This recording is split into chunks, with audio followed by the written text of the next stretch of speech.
Ele foi o homem por trás da arma mais devastadora já criada. Um gênio atormentado pelo peso do próprio intelecto. J. Robert Oppenheimer não apenas ajudou a moldar o destino da Segunda Guerra Mundial, ele também abriu as portas para uma nova era, a era nuclear. Neste vídeo, mergulhamos profundamente na trajetória complexa e dramática de Oppenheimer.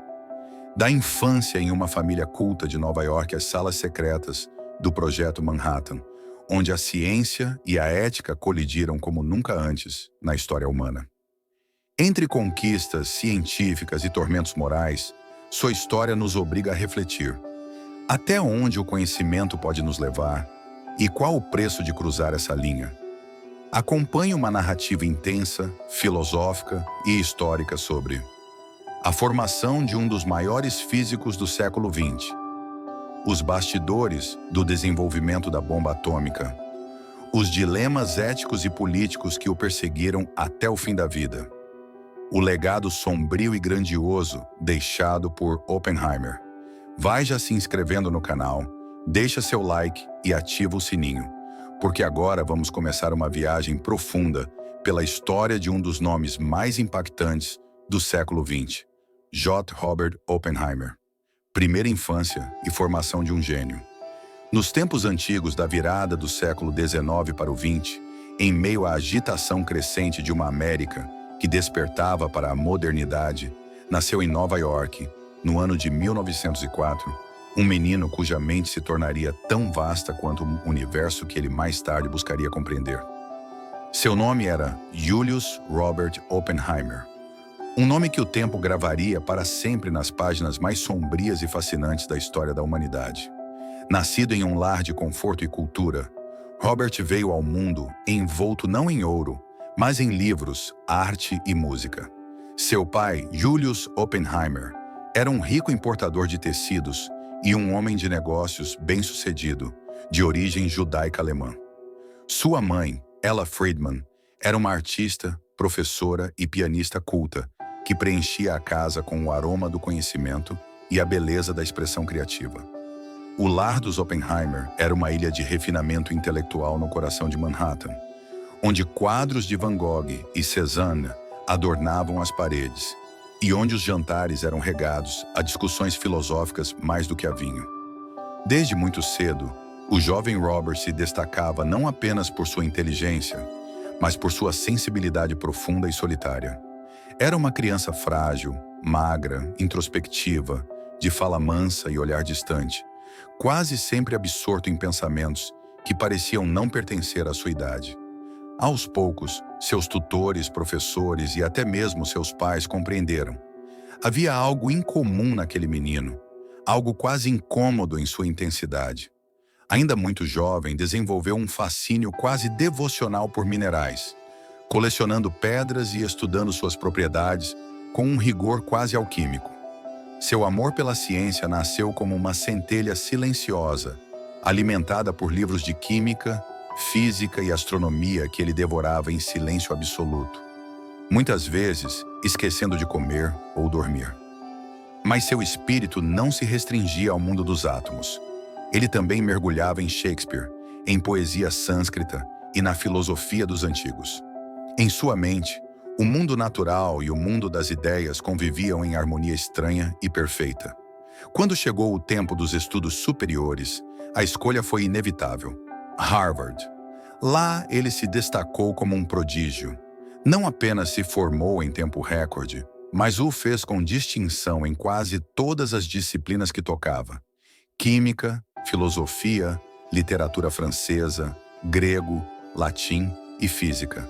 Era como se sua mente fosse uma biblioteca viva, em constante expansão, sempre faminta por mais. Mas foi na física teórica que sua verdadeira vocação se revelou. Após Harvard, cruzou o oceano rumo à velha Europa, o berço do pensamento moderno, para estudar em Cambridge. Foi lá, no prestigiado Cavendish Laboratory, que Oppenheimer encontrou um novo mundo de descobertas. No entanto, os dias em Cambridge foram amargos. Sua natureza introspectiva o isolava, e ele lutava com intensos conflitos internos, chegando a flertar com o colapso emocional. Mas como os heróis das tragédias gregas que tanto admirava, Oppenheimer não sucumbiu. Pelo contrário, da dor extraiu direção. Foi em Göttingen, na Alemanha, sob a tutela do lendário Max Born, que Robert finalmente encontrou sua tribo intelectual. Em meio aos grandes nomes da física quântica, como Niels Bohr, Wolfgang Pauli e Werner Heisenberg, ele floresceu. Com apenas 23 anos, já publicava artigos que ajudariam a moldar os contornos da física moderna. Ali, entre cálculos e cafés, entre debates febris e passeios silenciosos, o jovem Oppenheimer foi lapidado como um diamante raro, brilhante, mas sob pressão intensa. Era o início da lenda. O surgimento não apenas de um cientista, mas de uma figura que em breve se veria diante do maior dilema ético da história moderna: a criação da arma capaz de destruir o mundo. Mas naquele tempo, ainda era só um jovem de mente incandescente, sonhando com átomos, estrelas e significados eternos, sem saber que um dia teria o destino do mundo inteiro sob sua consciência. Segundo, o chamado para o Projeto Manhattan. Anos se passaram. O mundo mudava com a velocidade de uma reação em cadeia. O século XX, agora tomado por guerras, ideologias e avanços tecnológicos assustadores, caminhava para um abismo invisível. E enquanto as nações se armavam, alianças se desfaziam e um novo tipo de conflito tomava forma. Nos bastidores da ciência, silenciosamente, os homens mais brilhantes da Terra eram convocados para um propósito que parecia saído dos mitos: criar uma arma com o poder de um deus. Foi nesse contexto que o nome Robert Oppenheimer começou a circular entre os corredores escuros do governo americano e dos serviços secretos.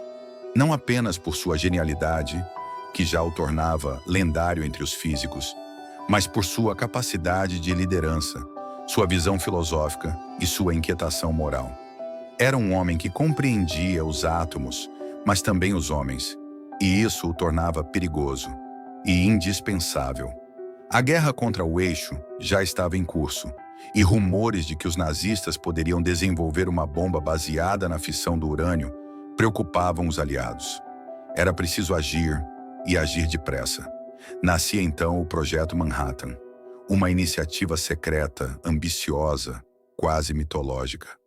Um esforço colossal de cérebros e recursos, destinado a desvendar, dominar e libertar a energia oculta no coração da matéria.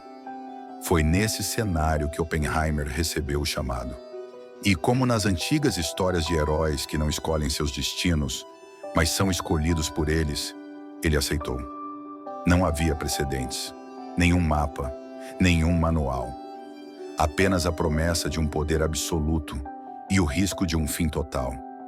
Escolheram Oppenheimer para liderar o projeto não apenas por sua mente, mas por seu magnetismo intelectual, sua cultura renascentista e sua habilidade quase mágica de fazer homens geniais o seguirem. Cientistas como Enrico Fermi, Richard Feynman, Niels Bohr e tantos outros se reuniriam sob sua liderança. Mas ele não era um militar, nem um engenheiro prático. Era um poeta da física, um filósofo da energia, um homem que lia os Vedas e citava Hamlet, mesmo quando falava de nêutrons. O local escolhido para o nascimento da arma mais poderosa já imaginada foi um terreno árido e isolado no deserto do Novo México. Ali, entre montanhas silenciosas, foi construído o laboratório de Los Alamos. E ali, entre cabanas, fórmulas e segredos, começou a verdadeira alquimia moderna. Transformar conhecimento puro em destruição absoluta. Oppenheimer, agora chamado de o pai da bomba atômica, viveu nesse tempo como um homem dividido entre dois mundos: a beleza da ciência e o terror do seu uso. Ele sabia, mais do que qualquer outro, que o que estavam criando não era apenas uma arma. Era um ponto de não retorno, um divisor de eras, um pacto com o próprio caos. A cada passo ele se aproximava de um limiar impossível de ser desfeito. A cada fórmula resolvida, mais se aprofundava num dilema ético que o consumiria pelo resto da vida. Mas ele não recuava. Talvez soubesse, no fundo da alma, que aquele era o seu destino. Que tudo, desde sua infância solitária até seus estudos na Europa, o preparava para aquele momento.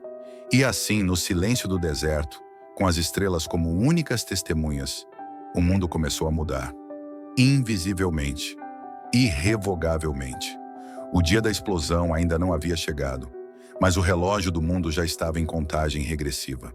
Terceira, a construção de Los Álamos. Enquanto o mundo seguia adormecido, ocupado com manchetes de guerra, racionamentos e promessas patrióticas, o deserto do Novo México se tornava o palco de um épico oculto.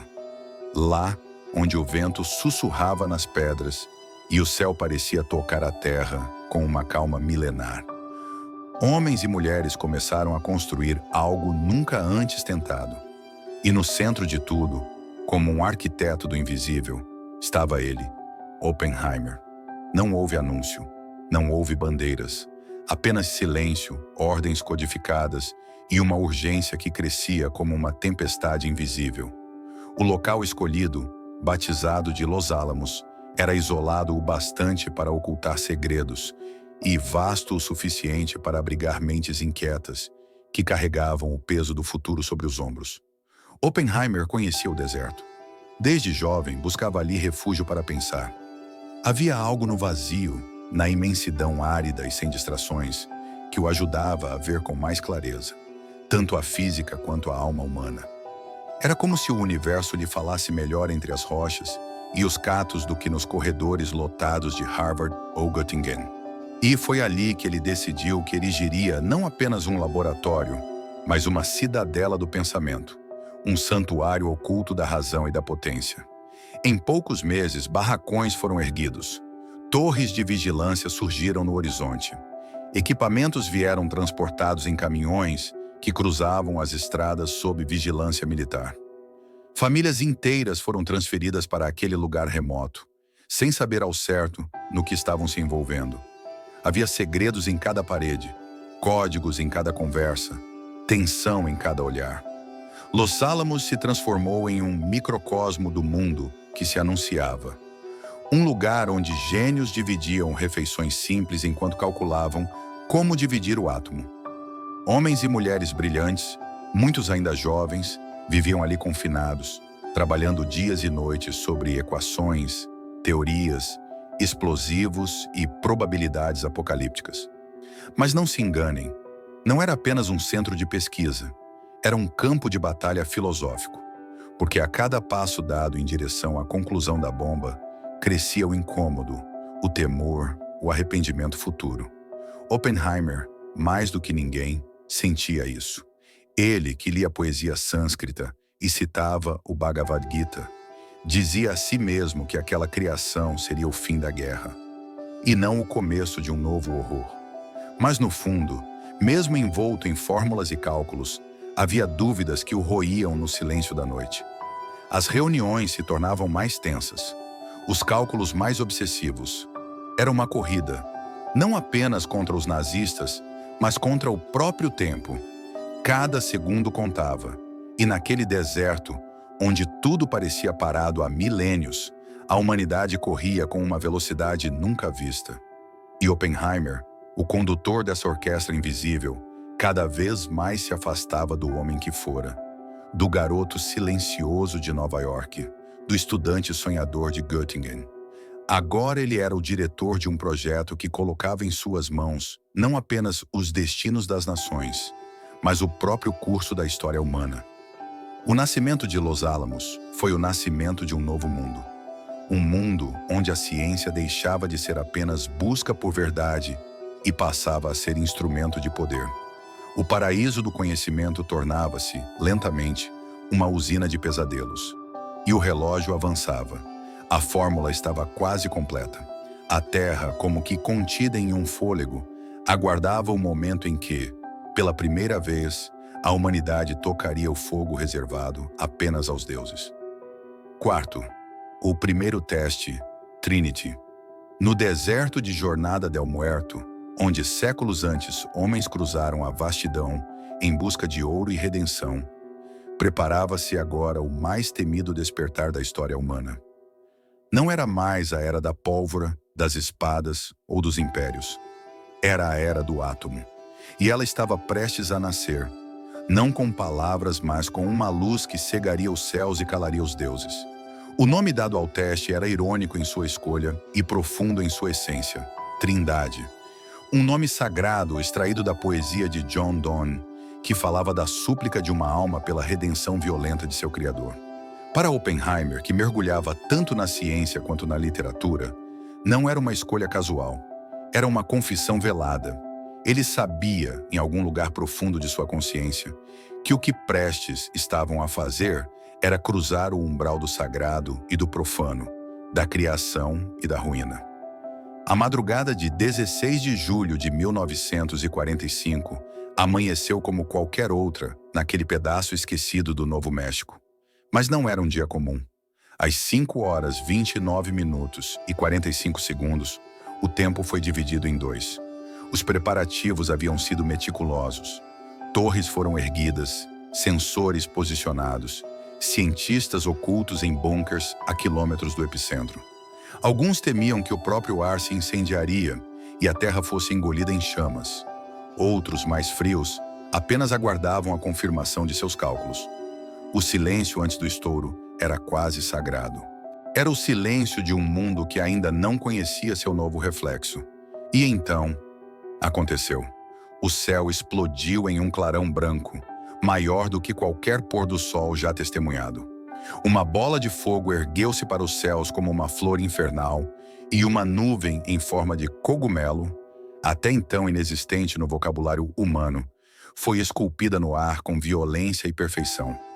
Os homens, acostumados a controlar a natureza, agora a assistiam revelar sua fúria mais íntima. O projeto Trinity não foi apenas um teste, foi uma revelação e também uma condenação.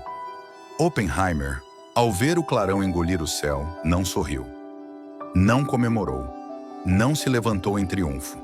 Em vez disso, murmurou uma frase que atravessaria os séculos, sussurrada da boca de um homem que acabara de testemunhar o nascimento de um novo poder.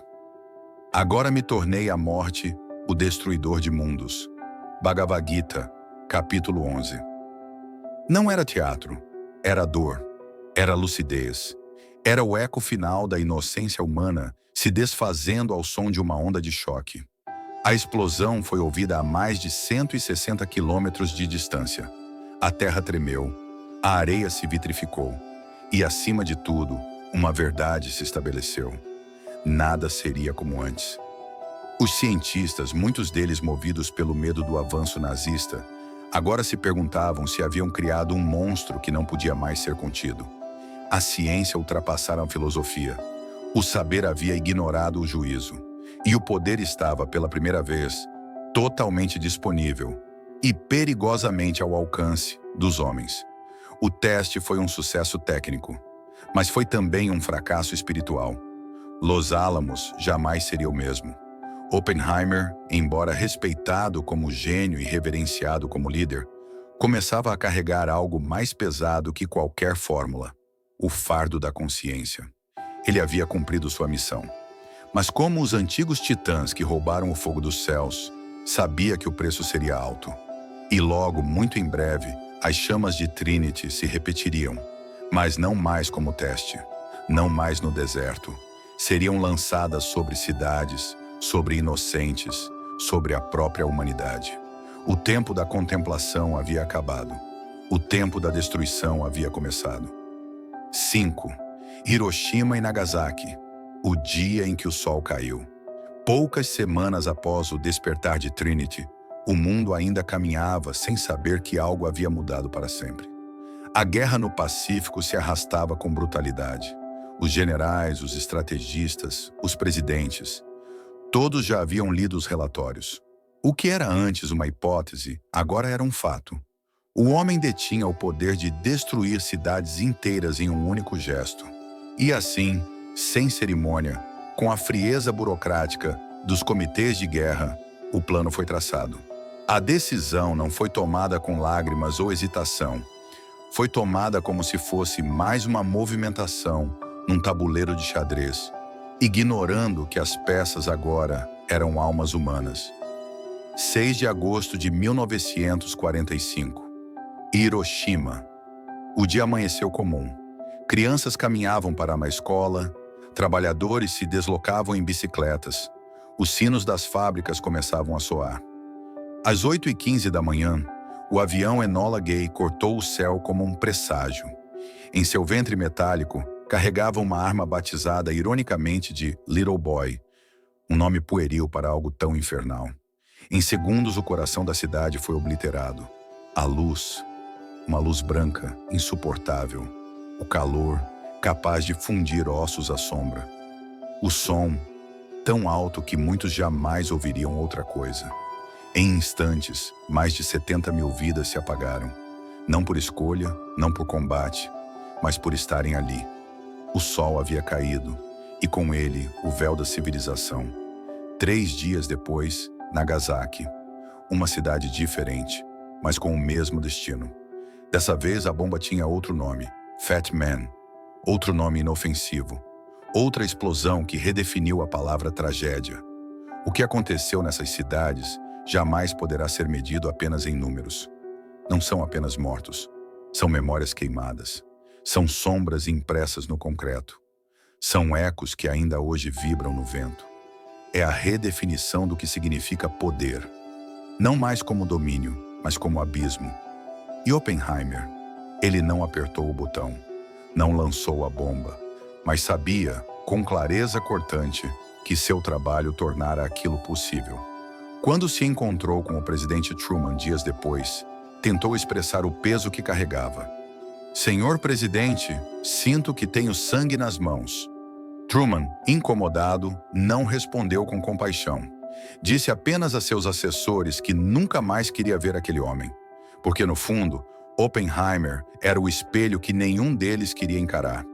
A guerra, diziam, havia terminado. Mas um novo medo nascia. O medo de que aquilo pudesse acontecer novamente, a qualquer instante, em qualquer lugar do planeta. Hiroshima e Nagasaki foram ao mesmo tempo o fim de uma era e o prenúncio de um terror permanente. A vitória tinha gosto de cinzas, e a glória, o peso de milhares de fantasmas. 6. A queda do Prometeu americano. O mundo havia mudado, mas Oppenheimer mudara ainda mais. Depois de Hiroshima e Nagasaki, ele não era mais apenas o físico brilhante, o diretor respeitado de Los Alamos, o artífice da vitória americana. Era algo mais incômodo, era um símbolo, um oráculo silencioso do que estava por vir.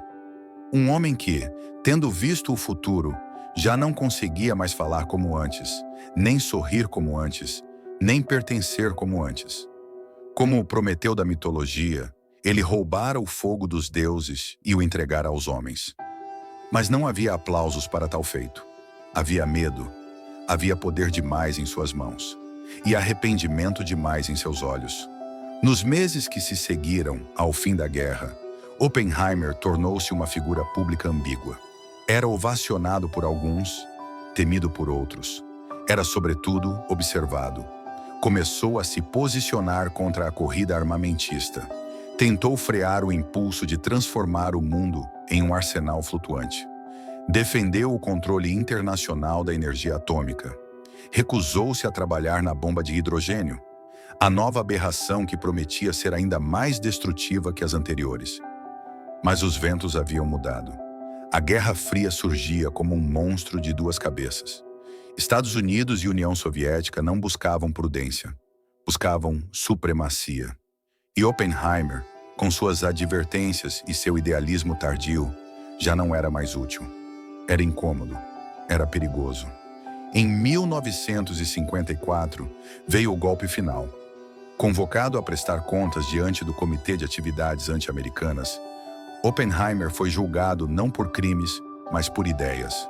Suas ligações acadêmicas com comunistas no passado foram usadas como munição. Sua consciência crítica foi interpretada como traição. Seu pacifismo foi rotulado como fraqueza. Seu silêncio como cumplicidade. O julgamento foi uma farsa cuidadosamente encenada. Colegas o abandonaram, amigos o traíram, a imprensa o desfigurou. A humilhação foi pública e meticulosa. Perdeu sua autorização de segurança, perdeu o prestígio, perdeu a voz. Ali terminava o Homem de Los Alamos. Ali nascia o espectro de Oppenheimer. Uma alma vagando entre o gênio e o arrependimento, entre a glória e o exílio. Ele nunca mais teve o mesmo brilho nos olhos. Continuou escrevendo, ensinando, palestrando. Mas seu olhar havia se voltado para dentro, para aquele momento em Trinity, em que o mundo trocou de pele, e ele viu, mesmo que por um instante, o monstro dentro da luz. A ciência não é boa nem má. O bem e o mal estão no coração dos homens. Essa era a sua nova doutrina. O peso não era da bomba, era do humano que a carregava. Nos últimos anos, recebeu alguns gestos simbólicos de reconciliação, mas o dano estava feito. O fogo que ele acendera era eterno, mas sua alma havia se consumido ainda em vida. Morreu em 1967. Não como herói, nem como vilão, mas como aquilo que sempre foi. Um homem diante de forças que jamais deveriam ter sido tocadas. Sétimo, o julgamento da história. A morte física de J. Robert Oppenheimer, em 1967, não marcou o fim de sua presença no mundo. Ao contrário, foi o início de sua transformação em enigma histórico. Seu corpo se foi, mas sua figura permaneceu, desafiando análises simplistas, resistindo à mitologia fácil do herói ou do vilão. O tempo passou, os ventos políticos mudaram, o fervor anticomunista que alimentou sua queda se dissipou. A Guerra Fria perdeu temperatura, e com isso, a névoa da perseguição começou a se dissolver, revelando o que sempre esteve ali. Um homem complexo, dividido entre seu brilhantismo e sua culpa, entre a urgência da ciência e a lentidão da ética. Na década de 1990, documentos foram desclassificados. Historiadores voltaram a estudar sua vida com novos olhos. Oppenheimer foi gradualmente reabilitado. Não por perdão, mas por compreensão. Ficou claro que ele fora vítima de uma época de paranoia e de um Estado que, tendo usado seu intelecto até o esgotamento, descartou-o quando se tornou inconveniente. Mas a história não o absolveu por completo. Também não o condenou sem reservas. Ela o julgou como um símbolo, não só do século XX, mas da própria condição humana diante do conhecimento. Oppenheimer foi, afinal, o primeiro cientista a carregar, sozinho, o peso do que significava criar algo que o mundo ainda não estava pronto para possuir. Filmes, livros, peças e debates filosóficos o transformaram em ícone. Seu rosto magro e seus olhos melancólicos tornaram-se parte do imaginário coletivo. Uma imagem que carrega não apenas ciência, mas angústia, não apenas lógica, mas luto. Talvez por isso sua frase, dita no instante em que a primeira bomba atômica explodiu, jamais tenha sido esquecida. Agora eu me tornei a morte, o destruidor de mundos. Bhagavad Gita. Era mais do que citação, era confissão, era premonição. E com o passar das décadas compreendemos que Oppenheimer não foi apenas o físico da bomba. Foi o prenúncio da era em que o homem dominaria as forças do universo sem dominar a si mesmo. Seu legado não está apenas nos livros de ciência. Está em cada debate ético sobre tecnologia, em cada dilema moral sobre poder, em cada silêncio pesado sempre que se fala de guerra. A história o julga como se julga os mitos, com reverência e com receio. Porque ele nos lembra que há fronteiras que, uma vez cruzadas, não permitem retorno. Oitavo, o legado de Oppenheimer no século XXI. As décadas passaram, o mundo girou, os impérios mudaram, a tecnologia avançou com voracidade. Mas a advertência deixada por Oppenheimer jamais perdeu a validade. Pelo contrário, hoje ela grita com ainda mais força. Se antes o temor era a destruição imediata de cidades inteiras por uma bomba nuclear, hoje o mundo caminha sobre um campo minado de dilemas invisíveis. Inteligência artificial descontrolada, manipulação genética irreversível, armas autônomas que decidem quem vive e quem morre sem julgamento humano. A ciência, mais uma vez, ultrapassou a moral. E mais uma vez, como um sussurro vindo de um passado não tão distante, a figura de Oppenheimer retorna. Não como herói nem como vilão, mas como sinal. Porque ele já esteve nesse ponto. Ele já viu o que significa estar à frente da história, quando ninguém mais entende o que está prestes a acontecer. E pagou por isso. No século XXI, Oppenheimer não é apenas lembrado, ele é invocado. Nas universidades, ele é estudado como caso limite. Nos centros de ética aplicada, é citado como exemplo do peso moral da inovação. Em reuniões militares e científicas de alto nível, sua trajetória é usada como advertência silenciosa. Até onde o criador deve ir quando sua criação escapa ao controle humano? A ciência, hoje, não precisa mais de plutônio para ser perigosa. Basta um clique, um algoritmo enviesado, uma linha de código fora de controle, um laboratório sem vigilância. E é aí que o legado de Oppenheimer retorna, carregando a cicatriz de alguém que descobriu tarde demais que saber demais também é uma forma de vulnerabilidade. Ao mesmo tempo, sua figura inspira. Muitos cientistas e pensadores do nosso tempo olham para ele como símbolo de consciência. Não a que se possui no início da jornada, mas a que se conquista após o erro. A consciência amarga, dolorosa, madura. Aquela que compreende que o verdadeiro limite da ciência não está no que pode ser feito, mas no que deve ser feito. Por isso, em tempos de inteligência artificial generalizada, vigilância total, manipulação de dados em massa e projetos de dominação tecnológica, a história de Oppenheimer parece menos uma lembrança do passado e mais uma profecia inacabada. A ciência nos deu poder, mas quem dará direção a esse poder?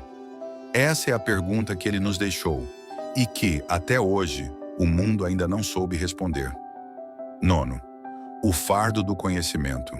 O que é o conhecimento, senão o peso de saber o que não se pode desver? Oppenheimer foi um homem que, ao descobrir a força primitiva da natureza, se viu impotente diante do que ela geraria. Ele abriu uma caixa de Pandora científica.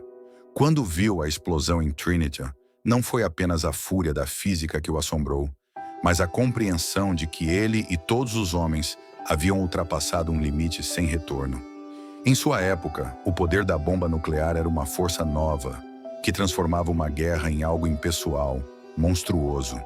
No entanto, o verdadeiro fardo para Oppenheimer não foi o poder destrutivo em si, mas o conhecimento de que os seres humanos, uma vez que tocam o absoluto, não têm mais controle sobre ele.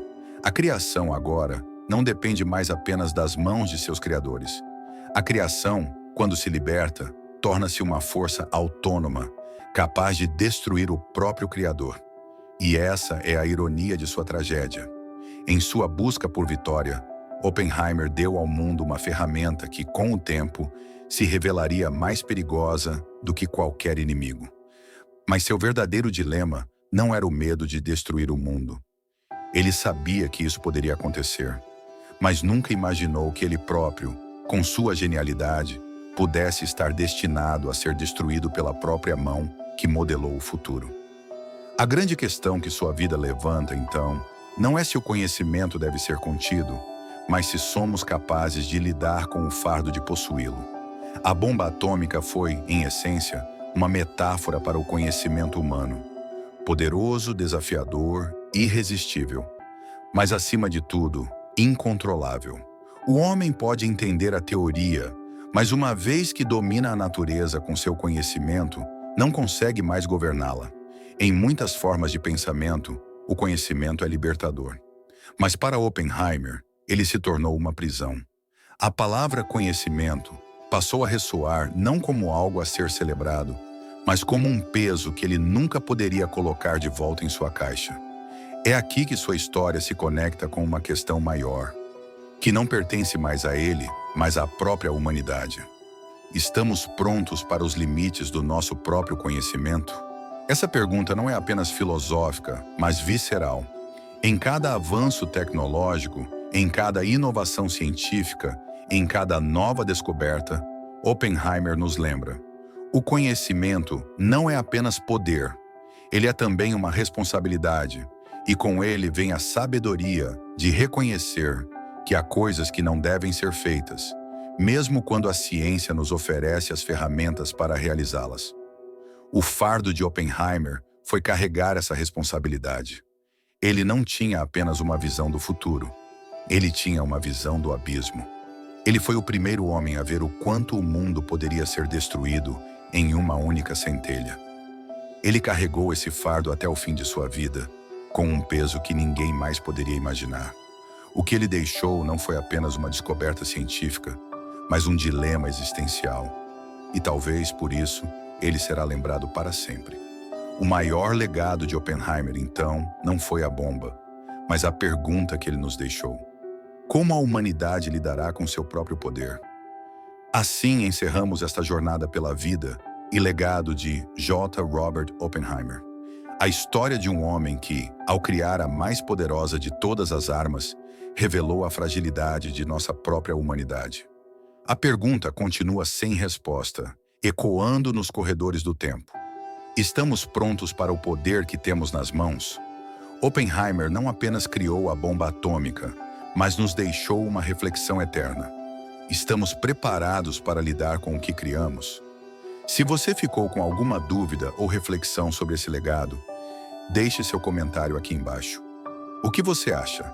A ciência deve ser limitada pela ética? Estamos prontos para o poder que temos nas mãos? Vamos continuar essa conversa nos comentários. E não se esqueça de curtir, compartilhar e se inscrever para mais conteúdo como esse. Até a próxima e lembre-se, o conhecimento é poderoso, mas a sabedoria está em